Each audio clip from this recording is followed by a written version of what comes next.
Okay, here we go. I've got the key written out. Perhaps you've seen it posted. I hope it was clear. Well, there's nothing like starting out an answer key and then realizing that you had a typo there. That should have been a 2, so huge apologies. If you go to graph it down here, you'll see that clearly the domain cannot be less than 2 because you will get a negative number under the square root. So that would be something that I hope you spotted pretty quick off the bat. At any rate, the domain should be from 2 to 6 just to show up in our graph down here. Okay, so our point P, our fixed point, as we can imagine it, is 3, 1. I plotted it right there. Our second point is supposed to be when x is 2, and then you get the square root, x is 4 rather, you get the square root of 2. So when we go to find the slope, we just go through our slope, rise over run, subtract our y's, subtract our x's, and we get a slope of approximately 0.414.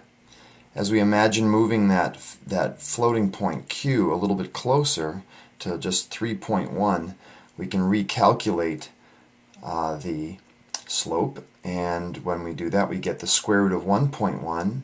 If we just keep it in our calculators, the square root of 1.1, we get a little bit more accuracy, and we get a slope then of 0.488.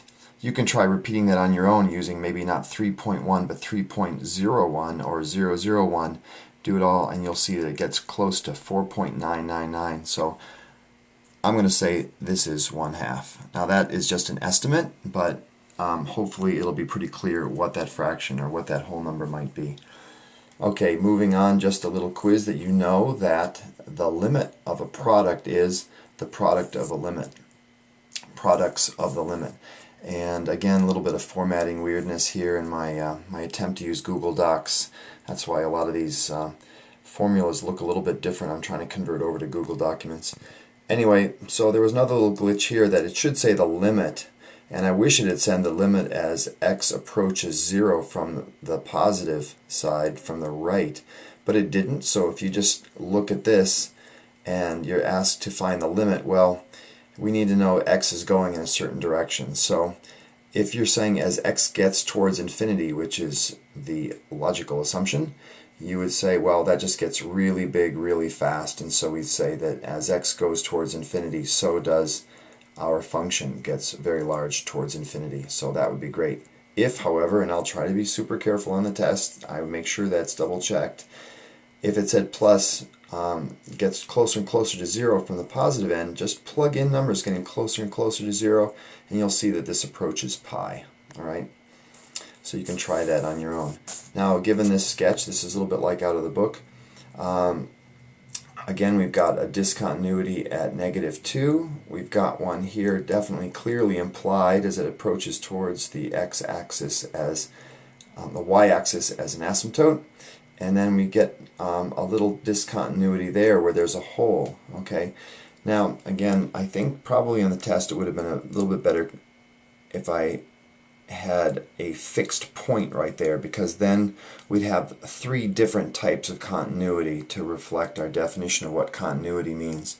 So there's a discontinuity at -2 because the limits from above and below, from the right and from the left, don't agree, okay? And they should. You should not have to have a qualifier there like from plus or from minus. It should just be from either side, and it isn't. So that's the way I wrote that. This one, you get a discontinuity at 0 because it's not in the domain, and that is really the same reason for the point here that's not in the domain. That's a clear hole. If, however, I had it in the domain and this point was there, then we would not use that reason, but we would say that the limit does not agree with the value of the function at f of 2. We'd say, well, at f of 2 we have this point here at 1, right there at 1, and that does not agree with the limit as we find it being closer and closer to this value 2. Alright? Down here, again, the printer is just being a little bit strange, so I kind of blotted that out, but the limit as x approaches 2 from the right, as x approaches 2 from the left, from the minus side, as it approaches 2, it's get closer and closer and closer to that hole right there, and that's at 2. It doesn't matter that it's not there, that it's an open circle. What matters is that as it gets closer and closer and closer to that, it is getting closer and closer to the value of 2. This limit at f of x, as it gets closer and closer to negative 2, there is no specification whether it's from the right or from the left, so you can't tell, and that is, as we found up here, not allowed. So that we would say has no clear limit, because you have to specify from the right or from the left.